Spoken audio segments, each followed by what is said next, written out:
C'est parti, bonjour à tous, bienvenue et ravi d'être avec vous pour cette dernière conf de la matinée, je crois, avant le déjeuner. Donc bienvenue à tous.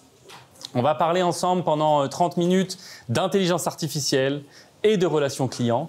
On a des experts du sujet, donc on a 3 personnes avec nous, Maxime et Ludovic, qui ont conçu des produits en rapport avec l'IA et la relation client. Et puis Nicolas, qui est un expert de l'intelligence artificielle qui travaille chez Ringover, Ludovic chez Ringover et Maxime chez Recall. Alors, avant de commencer, justement, je vais passer la parole à Nicolas. Moi, je m'appelle Alexis, je suis ravi d'être avec vous. Je travaille à l'IRCAM Amplify. Je ne sais pas si certains d'entre vous connaissent l'IRCAM. C'est un centre de recherche français sur l'intelligence artificielle, le son et la musique. On va commencer tout de suite sur des sujets IA, Nicolas, c'est le sujet qui brûle toutes les lèvres. Vous savez qu'Elon Musk était là encore hier soir, je crois qu'il était au JT. Il était sur Vivatech, tout le monde parle d'IA avec plein de grandes questions qui s'agitent sur le sujet.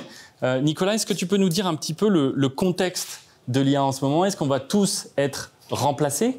Est-ce que l'IA, ça va nous aider? Ou au contraire, est-ce que voilà, je vais m'asseoir et puis ensuite je sors de cette salle et j'ai plus rien à faire parce que ChatGPT fera cette conférence à ma place. Merci Alexis. Bon, je pense que vous êtes tous à peu près au courant. L'IA est en train un peu d'exploser. Notamment, les architectures changent, les données qu'on est capable de traiter aussi. Par contre, ce que moi je ressens, c'est que c'est le discours qui change. Le discours qui est au niveau des métiers. Je pense que les métiers vont changer et il faut se préparer à tout ça. Je vais essayer, moi, de vous présenter un petit peu techniquement ce que ça représente et comment on va pouvoir faire évoluer la relation client. ChatGPT, vous en avez tous entendu parler, c'est à peu près sûr, on est d'accord.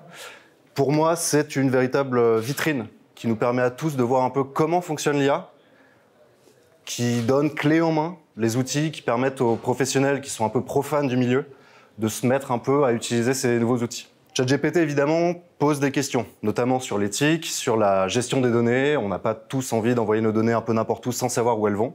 Et ça, il va falloir faire très attention. C'est beaucoup d'investissement. Il va falloir que vous fassiez attention à ce que vous pouvez envoyer, comment vous allez le gérer. Il y a aussi beaucoup de nouvelles approches, notamment des modèles open source, qui peuvent être utilisés directement par vos équipes data, vos équipes techniques, et qui vont pouvoir se baser sur vos données à vous, sans justement sortir de vos compétences. Voilà. Il va falloir que vous preniez aussi ça très au sérieux. En termes de relations clients, l'IA va vous permettre beaucoup de choses, notamment libérer du temps pour vos équipes. On estime aujourd'hui que beaucoup de vos équipes sont débordées par des tâches très répétitives et qui ne sont pas forcément très intéressantes, pour lesquelles il n'y a pas beaucoup de valeur ajoutée. Nous, à Ringover, on se base énormément sur les appels téléphoniques. C'est tous notre cas ici. Donc, je vais commencer par vous parler de la transcription. La transcription, c'est la pierre angulaire de notre métier et de nos technologies. Il faut savoir que les modèles qui sont entraînés aujourd'hui sur la transcription sont des modèles qui se sont basés sur la transcription pré-parlée et informelle. Préformelle, excusez-moi. Pourtant, les appels téléphoniques que vos agents passent à vos clients et tous les correspondants, vous êtes d'accord avec moi, c'est du langage informel. On ne parle pas au téléphone comme on lit un livre. Il est donc important de prendre ces informations et d'entraîner des modèles qui sont capables de bien transcrire vos conversations. Sans ça, tout le reste des modèles qui vont permettre d'extraire de l'information ne pourront pas efficacement l'extraire.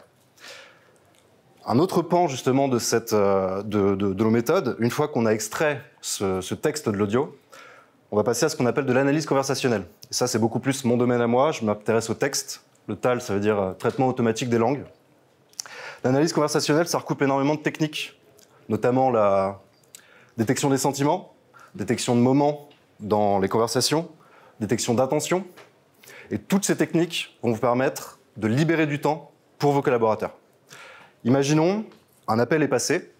En temps réel, vous êtes capable de savoir de quoi votre client va parler et de router votre appel, soit directement vers une fac automatique qui va vous permettre de répondre efficacement à la question sans avoir un agent qui prend du temps pour ça, ou alors éventuellement l'orienter vers un niveau de support, d'accord? Un N1, un N2. Ça, c'est une première chose, routage des appels. Toute une autre analyse se base aussi sur ce qu'on appelle l'after call, l'après-appel. Et c'est là qu'on va extraire beaucoup d'informations également. Je vous parlais des moments un instant. Ça nous permet de savoir de quoi les clients ont parlé, et ça, c'est très paramétrable. C'est-à-dire que vous serez capable, vous, de définir les thèmes qui vous intéressent, et nous, on va pouvoir vous donner ce qui, dans l'appel, et à quel moment dans l'appel, ces thèmes ont été évoqués. L'analyse des sentiments est également très importante, à la fois au niveau de l'agent et du client. vous allez pouvoir savoir à quel moment votre client a perdu de l'attention ou alors que son mood a shifté, on va dire. Pareil pour vos agents. Il est également très important de savoir à quel moment vos agents ont été un peu moins agréables avec votre client, ce genre de choses. Toute une autre partie concerne aussi les résumés automatiques. On sait très bien qu'aujourd'hui, les managers d'équipes très larges ne peuvent pas écouter tous les appels qui sont passés au cours de la journée. Ces résumés permettent très rapidement de savoir ce qui s'est passé et éventuellement même de remonter les appels problématiques à vos équipes. Il y a également tout ce qui va concerner le prédictif, c'est-à-dire qu'on va pouvoir entraîner nos modèles sur vos données. Les données qui sont propres à vous, qui sont propres à votre métier et à votre manière de faire. Et avec ça, on va pouvoir justement prédire les appels, prédire les churns, prédire les moments où vous allez perdre de l'attention de vos clients, etc. Tu parlais de NLP, j'ai cru comprendre à demi-mot que tu parlais de NLP. Tout le monde est familier avec le sujet du NLP ici, j'imagine? Non? Pas du tout. Le Natural Language Processing. C'est ça. Peut-être tu peux nous en dire 2-3 mots exactement ce que c'est, parce que c'est à la base absolument. De l'analyse de ces conversations, en fait, c'est ça? En fait, NLP, c'est la traduction anglaise de ce que je vous disais tout à l'heure, le traitement automatique des langues. Donc, c'est un domaine de l'intelligence artificielle qui s'intéresse exclusivement au texte. Et je suis informaticien et linguiste, c'est-à-dire que j'ai fait de la linguistique, je sais comment ça fonctionne, comment fonctionne la langue. Et ce qui est important de comprendre, c'est qu'aujourd'hui, les modèles d'intelligence artificielle, notamment qui sont entraînés pour du TAL, nous permettent efficacement de capter l'information qu'il y a dans du texte, automatiquement. Je ne sais pas si ça vous fait pas un peu rêver, mais moi, c'est ce qui m'a fait rêver dès que j'ai commencé mes études. et voilà, c'est un peu le principe. Par exemple, ChatGPT, aujourd'hui, c'est ce qu'on appelle un modèle génératif. Un modèle génératif, c'est beaucoup de beaux mots pour dire très simplement qu'en fait, c'est quelque chose qui va permettre de prédire, suivant un contexte, un mot suivant. Donc en fait, ces outils ne sont pas si intelligents qu'on aime à l'entendre. Intelligence artificielle, il y a beaucoup d'artificiel. Vous voyez ? Voilà. C'est à peu près ça le TAL, et en fait, ça recoupe énormément d'autres techniques, comme je vous le disais, l'analyse des sentiments, l'analyse de moments à l'intérieur d'une conversation, essayer de trouver les mots-clés, et plus que les mots-clés, les phrases qui vont pouvoir recouper de manière mathématique un terme donné. C'est ce qu'on appelle de la terminologie. Bon. Si vous avez des questions, on pourra peut-être les prendre après sur ce domaine particulier. Oui, je suis sûr que vous avez des questions. On aura du temps tout à l'heure pour les questions, mais moi, j'aimerais bien en poser une quand même avant qu'on attende la fin. Il me semble avoir lu quelque part que tout ça ne fonctionne que parce que c'est entraîné. Et si c'est entraîné, c'est sur des grosses bases de données. Absolument. Et que sans base de données, pas d'IA. Est-ce que tu peux nous parler de ça? C'est-à-dire que pour reconnaître un langage, des mots-clés, des émotions, hein, il me semble que tu as évoqué ça, absolument. Il faut l'entraîner. Absolument. Et ça, concrètement, ça veut dire Merci quoi? Alexis, parce que c'est super, ça peut me donner un petit peu plus de... C'est pas grave. Évidemment, donc vous le savez, l'intelligence artificielle est basée sur des données. Sans données, on n'a rien, et il faut le savoir. C'est pour ça que je vous invite à considérer énormément vos données. Là, je vous parlais d'appels téléphoniques, mais vous pouvez imaginer que ça s'applique à n'importe quoi. Vos données textuelles, vos mails, vos SMS, tout ce que vous échangez avec vos clients peut être exploité. Et par exemple, le ChatGPT est un modèle qui est entraîné sur le web, le grand web. Vous devinez que avoir cette base en tant que donnée ne va pas forcément être adapté à vos besoins. C'est pour ça que je vous dis qu'il est très important que vous valorisiez vos données. Valoriser sa donnée, c'est demain, j'imagine que vous n'êtes pas tous en train d'entraîner l'IA, mais demain, pouvoir justement avoir des modèles personnalisés à vos attentes. Et c'est vraiment ça qui, pour moi, est important. Technicien, je vous le dis, c'est l'avenir. Donc, valorisez vos données, entraînez les modèles avec ces données, essayez de comprendre comment interagissent vos clients via vos données, notamment textuelles, c'est mon domaine, mais évidemment, audio, tout ce que vous pouvez imaginer, vidéo aussi, ça se fait beaucoup. C'est en train d'évoluer, mais ça arrive. Merci Nicolas. Merci, je pense qu'on aura des questions pour toi tout à l'heure. On va passer la parole à Maxime de Recall, qui va nous raconter un petit peu l'histoire de ta boîte est géniale. Et on va rentrer dans des cas produits, des cas concrets. Est-ce que tu peux nous dire un petit peu l'idée de Recall, comment c'est venu, et un peu les bénéfices IA pour le service client, pour la relation client? Avec plaisir. Bonjour à tous.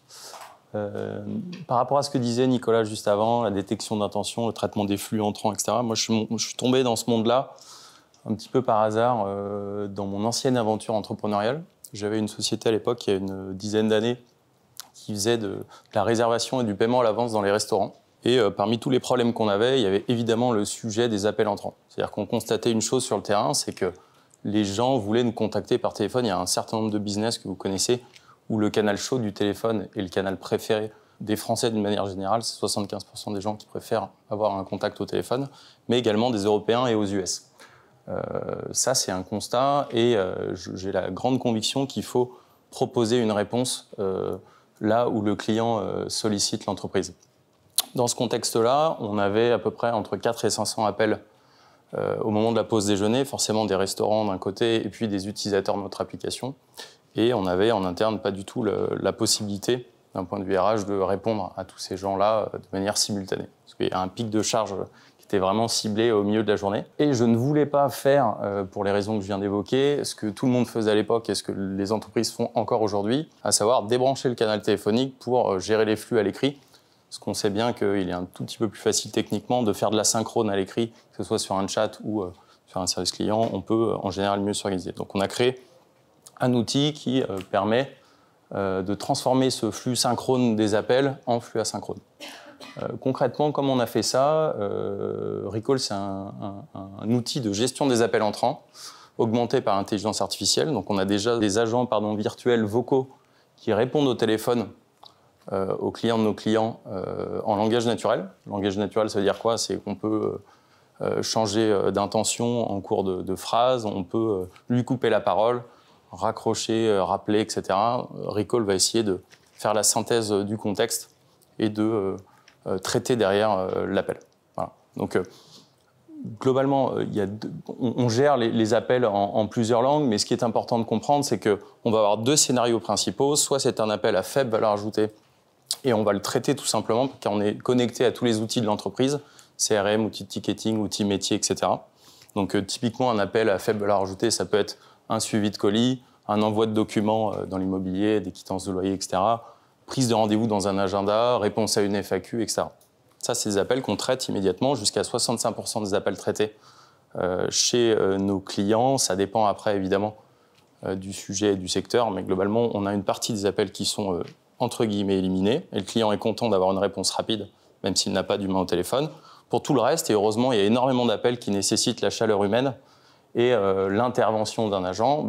On va préqualifier cette demande, contexte, coordonnées, créneau de rappel, etc., pour transmettre à la bonne personne avec la bonne info et au bon moment.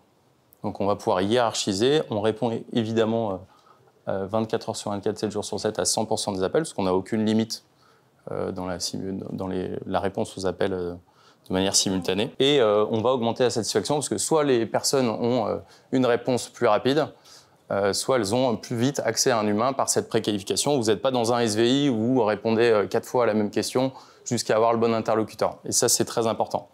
Maintenant, il y a une chose que je voulais souligner aujourd'hui. Ce qu'on constate sur le terrain chez nos clients, c'est qu'on n'attire pas seulement des entreprises qui ont une incapacité RH à répondre au flux. De manière basique, on se dit, ceux qui n'ont pas 100% de décrochage vont être intéressés par nos outils parce qu'on va pouvoir gérer en moyenne 7 fois plus de tickets avec la même équipe, etc. Mais c'est pas seulement ça, parce qu'il y a aussi le sujet de la meilleure utilisation des ressources, sur la métaphore, ou en tout cas le parallèle avec le chef d'entreprise qui ferait des photocopies dans sa boîte. C'est la même chose dans un centre d'appel.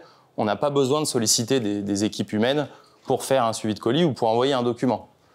De manière concrète, même quand on répond à 100% de ces appels, l'intelligence artificielle va nous aider à mieux utiliser les ressources et à concentrer les équipes sur ce qui a de la valeur, là où il faut passer du temps, là où il faut être là avec le client sur de la résolution de problèmes complexes et faire de la satisfaction de manière concrète.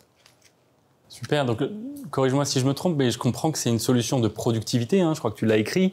Tu parlais tout à l'heure de la rapidité à répondre aux appels entrants. Donc tu débranches plus le téléphone, tu es capable de prendre et de scaler grosso modo en masse et de répondre à un certain nombre d'appels. Exactement. Et c'est l'IA. Et ce qui est intéressant là-dessus, c'est qu'on a tous la même peur, et nous on l'a eu quand on a créé l'entreprise, c'est que le client appelle en général sur le canal chaud du téléphone pour avoir une présence humaine. Donc par définition, on va être un peu déceptif en début de workflow, parce que le client s'attendait à avoir un humain, il va tomber sur nous, en tout cas sur les agents virtuels. Cela dit, il y a des études, et on le voit sur le terrain de plus en plus, c'est que notre métier, c'est aussi de faire comprendre aux clients pourquoi ils tombent dans ce workflow-là. Et deuxièmement, les clients préfèrent avoir une réponse rapide ou accès. Par exemple, si vous appelez un dimanche parce qu'il vous manque quelque chose ou que vous voulez prendre un rendez-vous pour lundi, ils préfèrent avoir une réponse que d'avoir un humain au téléphone.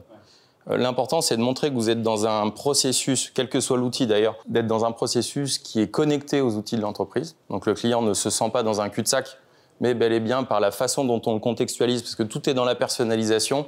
Si vous contextualisez l'appel et que vous reconnaissez l'appelant par le CRM, il va tout de suite se sentir écouté, il va voir qu'il est connecté à tout l'écosystème de l'entreprise, et même si c'est un robot qui parle, il va avoir une capacité à aller chercher de l'info et à aller gagner du temps lui-même. Donc cette expérience self-care, elle ne doit pas être réduite à de l'automatisation. Il faut pouvoir très vite transférer un humain si c'est un appel complexe, et c'est encore une majorité des cas.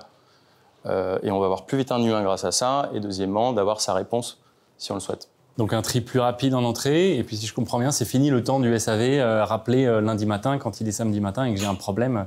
Grosso modo, je peux trouver des solutions directement grâce au moteur. Super. La règle du jeu, c'est pas de répondre immédiatement à la demande, c'est de répondre immédiatement à quel moment on va y répondre, de dédoublonner, qu'on ne soit pas obligé de rappeler 4 fois avant d'avoir une petite estimation. Là, on pourra vous répondre sous 24 heures, sous 20 minutes, sous 5 minutes. Voilà. Et ce sera telle personne de l'entreprise qui vous contactera, et on a bien noté que c'était pour tel sujet. Merci Maxime. Je vous invite à réserver également vos questions pour Maxime tout à l'heure. On aura du temps pour ça. Avant de passer la parole à Ludovic qui va nous parler intelligence artificielle conversationnelle, parce que là vous comprenez bien le sujet, on est capable de répondre à plus d'appels plus rapidement, de les traiter plus efficacement, de les router aux bonnes personnes. Et puis derrière, évidemment, tout l'intérêt, c'est de brancher toute l'analyse qu'on a évoquée tout à l'heure avec Nicolas pour en sortir des data clés. Mais j'ai une petite question pour vous. Qui parmi vous aujourd'hui est responsable d'agent de service client? 3 personnes? Ok. 4 personnes? Allez, il y a plus de personnes honnêtes là, j'imagine. 5, 6, bon, une petite dizaine, on va dire. Qui parmi vous écoute véritablement l'ensemble des conversations? 100%. Allez, 80. 80% même pas? 50? Ah, c'est vous qui le dites, hein, moi je sais pas. Si c'est pas avec un système... Merci, superbe transition. Non mais 50%, c'est pas aujourd'hui quelque chose qui est envisagé. Ok, vous écoutez pas 50% des conversations. Ok. En direct, oui. En direct, ouais, à peu près. Ok. Écouter les calls qui durent plus d'1 heure, c'est Ouais, ouais. Même à vitesse accélérée, ça marche pas. Ok, intéressant. Je pense que ce que tu vas nous raconter, Ludo, va être intéressant pour ça. Est-ce que tu peux nous raconter un peu pourquoi Ringover a créé cet outil qui s'appelle Empower, basé sur de l'IA conversationnelle?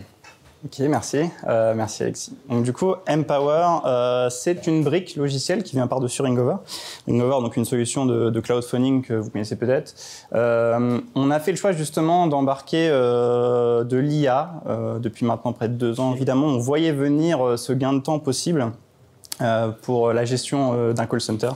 Donc comme on le disait, personne aujourd'hui n'a le temps d'écouter l'ensemble des conversations, et on peut le faire justement avec des outils d'IA qui vont au moins nous amener justement à pouvoir consulter l'ensemble des conversations, donc par la transcription comme dit Nicolas tout à l'heure, et l'IA va nous permettre justement de sortir des informations de valeur, parce que dans ces conversations, comme vous le disiez, vous avez des données à exploiter là-dedans. C'est dommage, aujourd'hui vous avez l'enregistrement qui est disponible via un MP3, vous pouvez le lire, vous pouvez souvent le télécharger, vous le stocker, et en fait, qu'est-ce que vous en faites après? Avec de l'intelligence artificielle, on va pouvoir justement extraire ces données, les synchroniser directement dans votre outil métier, et vous allez avoir un gain de temps énorme. Imaginez-vous, en tant que responsable de service client, pouvoir avoir, au lieu d'avoir une liste d'appels avec les enregistrements et tous se les taper à la main, pardon de l'expression, d'avoir le résumé de chacune des conversations, pouvoir aller directement à l'essentiel, directement sur la conversation qui compte, savoir peut-être qu'une conversation s'est mal passée, pouvoir intervenir directement en live avec l'agent afin de l'aider. Et Empower est aussi une brique qui vous permet d'améliorer vos agents en termes de coaching, mais aussi à la fois d'entraînement. On va donner des informations justement dans cet outil qui vont vous permettre d'améliorer votre pitch, d'améliorer votre relation aussi avec le client. Est-ce que vous parlez trop? Est-ce que peut-être que vous gardez trop la parole? Vous coupez peut-être à l'inverse la parole avec le client. Peut-être que c'est pas forcément un discours fluide. Et comme disait Nicolas tout à l'heure, on a tout un service de détection d'émotions, de sentiments, qui va permettre justement de vous aider sur quels sont les appels qui ont peut-être démarré un peu mal mais qui ont bien fini, parce que pour nous, nous sommes aussi les premiers clients de nos solutions et je pense comme vous, le plus important, c'est évidemment d'avoir des clients satisfaits. Les clients sont le plus important pour l'entreprise et on offre justement ces services-là qui vont vous permettre, on l'espère, d'améliorer comme nous la satisfaction de vos clients. Pour l'instant, Empower marche en 3 langues. L'avantage, c'est qu'on est hyper fiers parce qu'on a vu des gros Américains savent faire des choses brillantes. On n'est pas à la ramasse en France. On a des ingénieurs, on sait faire des choses qui peuvent justement vous permettre d'aller plus loin. Donc ChatGPT ne fait pas tout. Il y a des modèles qui sont entraînés exactement sur ce dont on a besoin, qui peuvent vous aider aujourd'hui. Et ça, c'est hyper important. Le tout vraiment avec toute la data copiée dans votre outil métier, afin que vous retrouviez à un seul endroit l'ensemble des conversations et la richesse de ces conversations directement dans votre outil. Et alors, tu parles de la donnée. J'imagine que cette donnée, elle est utile pour comprendre le client, pour comprendre les attentes du client. Mais cette donnée, est-ce que tu peux l'utiliser aussi pour améliorer l'efficacité de tes commerciaux, pour faire du coaching Ça marche aussi sur les commerciaux. Parce que là, on est bon, CX Paris, relation client, pardon. Mais pour les commerciaux, ça marche pour toute la partie icebreaker, arriver à augmenter ou améliorer son pitch commercial, etc. Empower est aussi très, très utilisé pour la partie outbound, donc pour les sales qui vont démarcher toute la journée et ainsi avoir un plus grand taux de transformation. Donc on peut sortir de la donnée des deux côtés, quoi. Exactement, les deux côtés sont hyper intéressantes. À la fois relation client, plutôt service client, support, dans lequel on peut justement retirer beaucoup d'informations, savoir si le client au final était content ou pas, avoir un résumé en quelques lignes, etc. Et aussi la partie sales qui permet vraiment d'améliorer son pitch, d'avoir un retour. Est-ce que tel point chaud, eh bien, les points chauds pour nous, c'est des mots-clés qui vont être détectés. Et ainsi, vous pourrez dire, est-ce que j'ai eu un problème de livraison de mon colis, voici le numéro de livraison, vous avez le numéro de livraison qui est affiché, vous avez juste à le surligner. Vous pouvez rechercher dans des millions de conversations, c'est quelque chose qui va arriver. Ce n'est que le début, on est dans un monde où justement beaucoup de choses changent très très vite. On a pour ambition de le faire en temps réel, donc imaginez demain, c'est un peu ce que les Américains appellent le sales augmented, ou choses comme ça. Imaginez en temps réel avoir toutes ces infos-là qui vont popper directement sur votre compte, à la fois vous, manager, mais aussi agents qui allez pouvoir justement, grâce à cette IA, être des supports augmented. C'est le but. Donc le sujet d'aujourd'hui, c'est voir comment on réunit la force d'Empower, la force de Recall, en mélangeant ces deux outils. Ça donne la petite vidéo qu'on va voir là juste maintenant, je crois. Si elle se lance, bien sûr. Les aléas du direct. Tu peux nous décrire un peu quand même, Ludo ?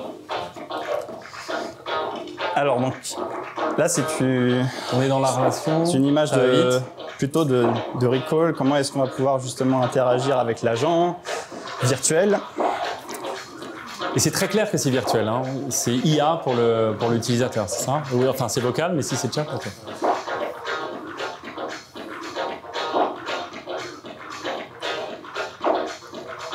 Comme disait Maxime, c'est des réponses qui sont assez simples, mais en fait qui prennent du temps pour un agent.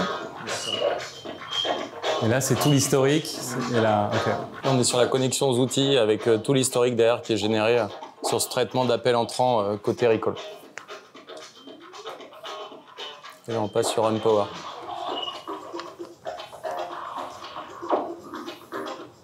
Ah oui, donc une personnalisation des messages.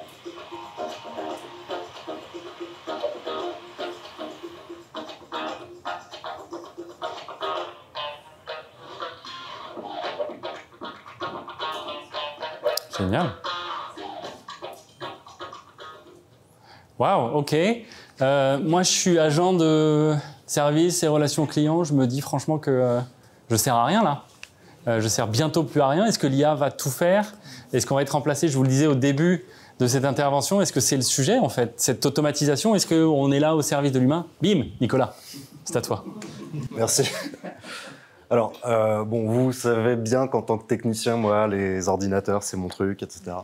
Mais il ne faut pas oublier que l'humain est très important dans la boucle. N'oubliez pas que l'IA en général et nos outils ne sont que des outils. On ne pourra jamais remplacer l'empathie, l'intelligence émotionnelle que vos agents pourront avoir.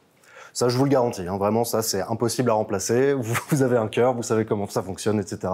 Vous êtes proche de vos clients. Et l'IA n'a pas vocation à faire ça. L'IA a vocation à augmenter la manière dont dont vos prospects, dont vos agents vont pouvoir interagir avec leurs clients, leurs interlocuteurs. Donc il faut bien que vous gardiez ça en tête. On n'est pas là pour remplacer qui que ce soit. Au contraire, on est là pour aider à libérer du temps et à vous aider à avoir un service client beaucoup plus orienté vers les tâches les plus importantes et à forte valeur ajoutée. Ce que je voudrais surtout conclure sur quelque chose, c'est que c'est à vous d'inventer ce qu'on va pouvoir faire demain. Et c'est vos idées qui vont permettre justement de nous aider à nous savoir comment répondre à vos idées, à vos besoins. Donc imaginez avec nous, ne soyez pas en opposition avec ces nouveaux outils. Merci. Saisissez l'outil, inventez la vie qui va avec, comme on disait à un moment. Mais effectivement, ce n'est pas le remplacement. Alors j'essaie d'y croire très fort que ce ne sera pas le remplacement. Je suis sûr que vous êtes bien intentionné, mais quand même, il y a des trucs qui font flipper. En tout cas, pas dans tous les domaines. Ce remplacement, ça c'est certain. On le voit dans des rédactions de presse. Je ne sais pas si vous avez vu les news, mais il y a un certain nombre de journalistes qui sont licenciés aujourd'hui parce que l'IA peut faire aussi bien qu'eux. Mais je pense que dans effectivement certains domaines, et notamment celui de la relation, mettre un robot à la place, 100%, ce sera certainement difficile, même demain avec l'amélioration des moteurs. Est-ce que vous avez des questions? Alors moi j'ai plein de questions à leur poser si vous n'en avez pas. Mais je pense que c'est pas mal de vous laisser la parole. Pardon ? Un tout petit sujet, on en parlait avec Ludovic juste avant. C'est vrai qu'on parle beaucoup de satisfaction client, d'efficacité, d'efficience, de résultats chiffrés. Mais je crois qu'il y a une notion qui est importante, c'est la notion de pénibilité dans les équipes aussi. Je pense que ces deux outils-là ont aussi, c'est un constat sur le terrain, la capacité à améliorer le quotidien des équipes qui répondent au téléphone. Et de plus en plus, on va se concentrer sur ce qui a de la valeur et sur ce qui est intéressant quand on est un opérateur téléphonique, à savoir aider le client à résoudre des problèmes complexes. Donc, en lui facilitant la vie, on est en ce sens de manière indirecte. Je prends des pincettes, mais quand même un outil RH. En tout cas, nous, c'est ce qu'on a constaté. C'est que finalement, on est devenu parfois must-have chez certains clients pour des raisons qu'on n'avait pas en tête au début, à savoir parce que ça leur permettait de fidéliser les équipes et de dire, bah voilà, ici, on est une fonction... on est une fonction qui a de la valeur et on nous donne des outils pour mieux le faire au quotidien et pour ne pas passer du temps sur des choses qui n'ont pas de valeur. Merci Maxime pour cette précision. Est-ce que vous avez des questions? Oui. Justement, sur cette partie RH, est-ce que c'est une prise de conscience de la part des clients? Parce que l'argument est valable, mais ça veut dire est-ce que les directions RH sont des interlocuteurs clés, des personas dans des projets de ce type-là aujourd'hui? Alors, de manière très concrète, ça a été d'abord un constat chez des clients où il y avait un peu feu à la maison, savoir des gros taux de des gros turnovers dans les équipes, etc. C'est pas très quali de le dire, mais ça a d'abord été remarqué et on a eu d'abord des investissements pour des raisons RH chez des clients où c'était la cata. Maintenant, on commence, et on le voit sur le terrain, je ne sais pas si c'est le cas pour Empower, mais en tout cas pour Recall, on commence à avoir des décisions d'achat qui sont orientées sur ce sujet RH-là. Quand ça va encore à peu près bien dans les équipes. Donc c'est ce côté un petit peu, cette compréhension du contexte, elle est meilleure qu'avant. Mais pour l'instant, on vient nous voir principalement pour des raisons d'efficience et de décrochage 24/7 et d'automatisation de choses, mais pour des raisons business.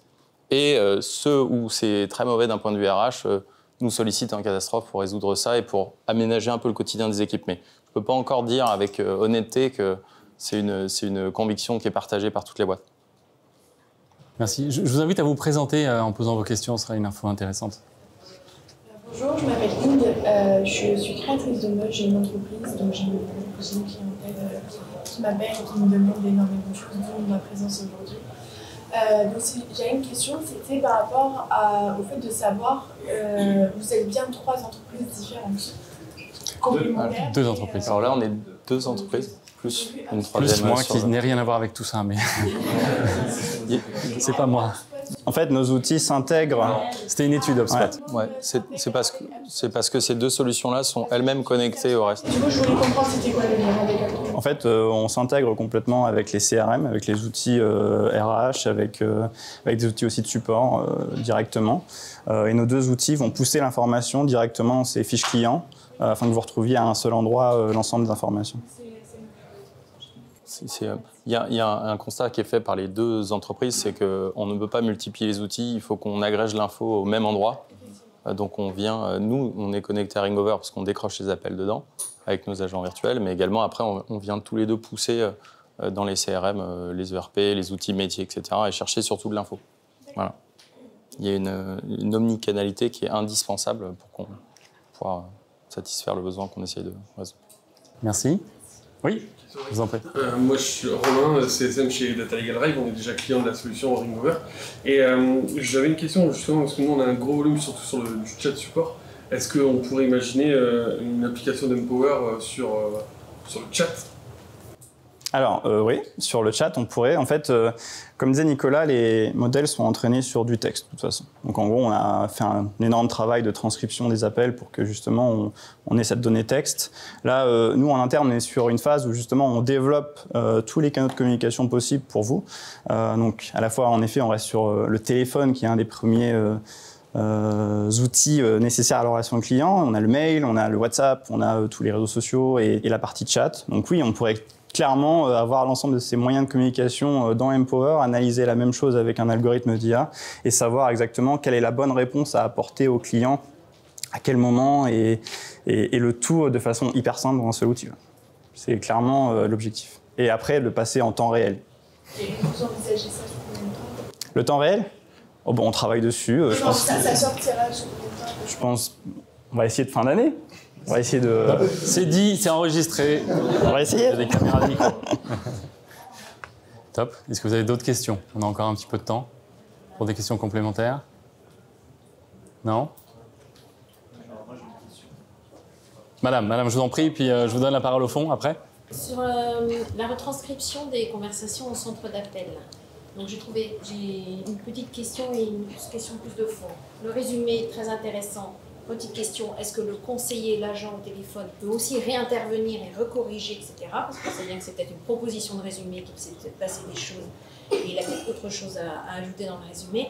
Mais ma question de fond aussi est retranscrire l'intégralité des conversations et 100% de la conversation et 100% des conversations. Comment vous faites avec des partenaires ou vos clients? Je partirai une entreprise de l'assurance, parfois avec des données aussi dites sensibles, parfois des données de santé. Nous avons interdiction d'enregistrer aujourd'hui l'intégralité des conversations. On le fait de façon très aléatoire. Oui. Vous disiez tout à l'heure qui écoute les conversations. Justement, on a comme obligation de le faire de façon aléatoire et statistique. Donc comment vous êtes confrontés, vous réglez ce sujet? Alors, vous pouvez vous présenter juste? Je sais pas si... Oui, Marine de Boucheny, CNP Assurance. Merci. Alors c'est tout à fait vrai, on le rappelle, les enregistrements systématiques des appels ne sont pas autorisés, sauf pour des raisons d'entraînement, de training, voilà, on le redit. Donc évidemment, on ne peut pas malheureusement inventer la data, donc on se basera uniquement sur les appels qui ont été enregistrés, donc soit justement parce que le client vous a peut-être contacté et a accepté l'enregistrement, il ne l'a pas refusé, mais en tout cas, ces données-là transcrites ne seront basées que sur des enregistrements de conversations qui ont été effectifs. On ne va pas justement faire tourner l'IA sur un enregistrement qui n'a pas été autorisé par le client pour des raisons légales et pour être sûr de ne pas enfreindre les lois des différents pays. Garder de la confiance, c'est important.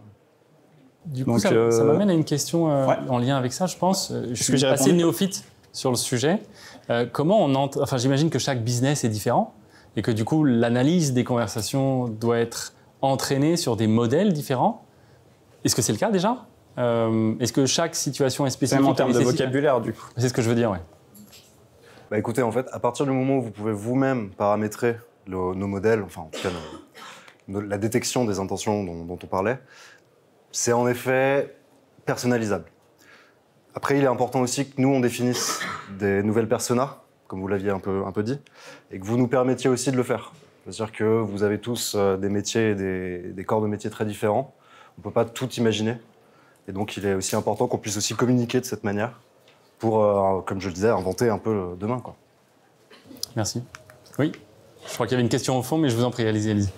Juste en lien, quand on parle d'entraînement, si on entraîne par rapport à une langue, est-ce que par la suite, ça peut être tout de suite adaptable par rapport à toutes les données qu'on a prises, imaginons en français, est-ce que ça peut répondre, adapté à, imaginons, dans d'autres langues? Alors, ça serait bien. Ouais, ce serait bien. Mais ce qu'il faut savoir, c'est qu'en fait, les modèles de transcription aujourd'hui sont tous basés sur une même langue. C'est impossible aujourd'hui, il y a tellement de langues différentes et tellement d'accents différents, même en français par exemple, ça peut être très complexe. Donc pour l'instant, nous, on se base sur un modèle par langue. Vous l'aviez vu, on traite 3 langues. c'est évidemment extensif, hein, évidemment. Mais pour vous répondre là tout de suite, c'est pas encore possible. Mais ça, c'est technique. Donc, à voir à l'avenir, mais je peux pas vous répondre positivement là-dessus. Et je reviens sur la question de tout à l'heure, où on a répondu qu'à une partie de la question. Pour les résumés, aujourd'hui, en effet, on le génère de notre côté. Ils ne sont pas encore éditables, mais on pourrait imaginer pouvoir les éditer par l'agent.